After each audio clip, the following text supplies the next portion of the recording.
இயேசுவுக்கே புகழ், இயேசுவுக்கே நன்றி, மரியே வாழ்க, புனித சந்தியாப்பரே வாழ்க. ஸோ இந்த எண்ணெய் வந்து திரு எண்ணெயை பார்த்தீங்கன்னா புனித சந்தியாப்பரோட திரு எண்ணெய், குணமளிக்கிற எண்ணெய். ஸோ இந்த எண்ணெயை சுற்றி பார்த்தீங்கன்னா, அந்த பாட்டிலை சுற்றி பார்த்தீங்கன்னா எண்ணெய் நான்ஸ்டாப்பாக வந்து லீக் ஆகிட்டே இருக்குது. உங்களுக்கு தெரியும், அந்த மூடி மேலே பார்த்தீங்கன்னா எண்ணெய் லீக் ஆகுது. ஸோ பிரிட்ஜுக்கு கீழே பாருங்கள், அங்கேயுமே வந்து எண்ணெய் லீக் ஆகிட்டு இருக்கு.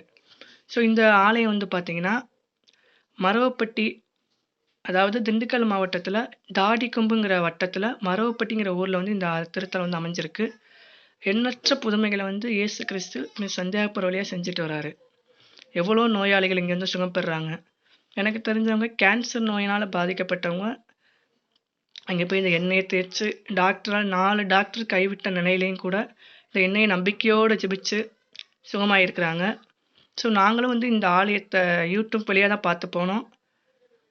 6 வாரமாக இந்த ஆலயத்துக்கு நான் போயிருக்கேன்.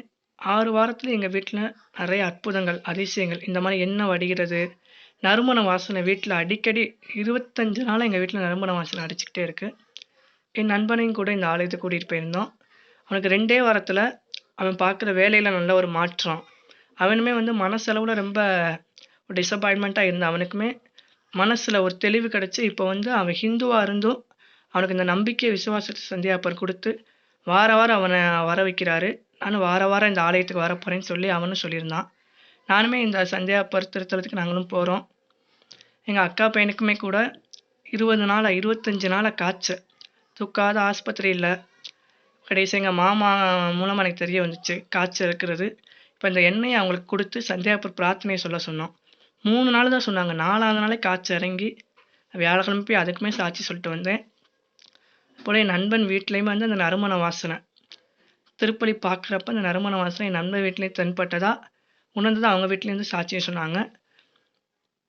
அதுபோல் நிறையா புதுமைகள் இந்த ஆலயத்தில் நடக்குது. என்னோட நாக்குக்கு கீழே பெரிய கட்டிமணி வந்தது. அந்த கட்டியை நீக்கிறதுக்காக சந்தியாப்பட்டை வந்து நாங்கள் பிரார்த்தனை வச்சு ஜெபித்தோம். எண்ணெய் வச்சு 2 மணி நேரத்தில் கட்டி இருந்ததுக்கான அடையாளமே இல்லாமல் மறைஞ்சு போச்சு. இப்போ நிறைய அதிசயங்கள், அற்புதங்களை வந்து இயேசு கிறிஸ்து செஞ்சுட்டு வராரு. இதோட யூடியூப் சேனல் நீங்கள் மரவப்பட்டி புனித சந்தியாப்பர் திருத்தலம் போட்டிங்கனாலே அங்கே சொல்கிற சாட்சிகள் நிறையா வரும். ஸோ அதை கேளுங்க. உங்களுக்கு ஏதாவது மன்றாட்டு இருக்குது, நோய் நொடிக்காக ஜெபிச்சுக்கிட்டு இருக்கீங்க அப்படின்னா இந்த ஆலயத்துக்கு போங்க. கண்டிப்பாக இயேசு கிறிஸ்து சந்தியாப்பர் மூலமாக உங்களை ஆசீர்வதிப்பார். தேங்க்யூ.